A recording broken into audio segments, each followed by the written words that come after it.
Imagine, it is 200 years ago. On June 18th, 1815, would mark a battle that would decide the fate of Europe. Hi, and today we're in Waterloo, Belgium, where Wellington defeated Napoleon. This battle took place in Waterloo, Belgium. It is about half an hour from Brussels, which is the capital of Belgium. We had Napoleon. If he were to lose, it would mark the end of the French Empire.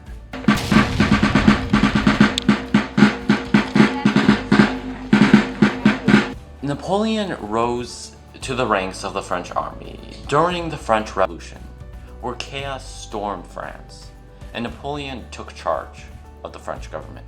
During his reign, he expanded much of the French Empire and defeated the British and the Prussians many times. That previous night, it had rained the whole night, and both armies were drenched in mud, sweat, and tears. Napoleon had 72,000 troops against the British army, which had 68,000. The problem was that at the beginning of the battle, which Napoleon wanted to start at about 10 o'clock, the battle started at noon, which was kind of already a disadvantage for the French because they were starting 2 hours later.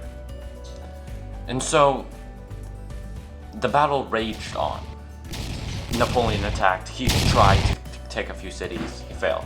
Tried again. He failed. Wellington decided to put the men a little back. Well, one of Napoleon's generals thought that the English were retreating and decided to take a cavalry charge at the British. And so 7 devastating attacks of cavalry charge. The only problem was that the British had a special tactic for these cavalry. You see, the British would go into squares. They had about 18 squares. And what would happen was they would have 2 rows. The first row would have their guns and bayonets pointed at the cavalry, and then the inner row would be reloading. This was a really good tactic because when the horses would not charge on the bayonets, and it would kill, and the English would still be firing.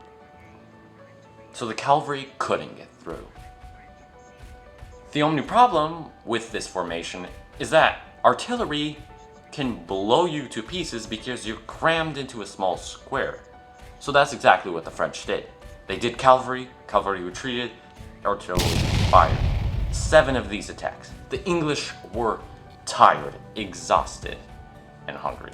After these 7 charges, 2-hour-long cavalry charges, Napoleon actually decided that he would put up his last charge. The Prussians were coming soon, so he had to make some kind of attack. So Napoleon decided to send out his elite of elites, his old guard. Now these guards had stayed with him almost a decade. They had fought through every battle. And so when they would show up to any battle, their opponents would just give up sometimes because they were that fierce. But these elite of elites failed the French army. They decided to retreat. And when the other French of the army saw that the elite of the elite were retreating, they decided to retreat too. And that was the end of Napoleon. In 1836, to celebrate the victory of Waterloo, King George IV and many prominent men, including Wellington and other generals, celebrated the victory over Napoleon. After Waterloo, and even after the Duke of Wellington's death, he was entitled to so many honors. Even the capital of New Zealand. Streets, schools, lakes, train stations were named after him. A 5-pound note was printed in honor of Duke of Wellington. After the Battle of Waterloo, the United Kingdom issued to every soldier, regardless of rank, the Waterloo Medal. 37,000 Waterloo medals were issued to these soldiers. Present. Fire! The Lion Mound is the most famous military monument in all of history. The King of Netherlands ordered this construction in 1820 because at that spot was where a musket hit his son, William II of Netherlands. But the mound was not there. It was all man-made, and it's 226 steps to walk up there. Very painful for your feet. The lion symbolizes courage. Interestingly, the lion sits on top of the mound and stares on the French lands, warning them that they should never attack this place. Thanks for watching. Please subscribe, like, and keep watching our video. Info Rose out.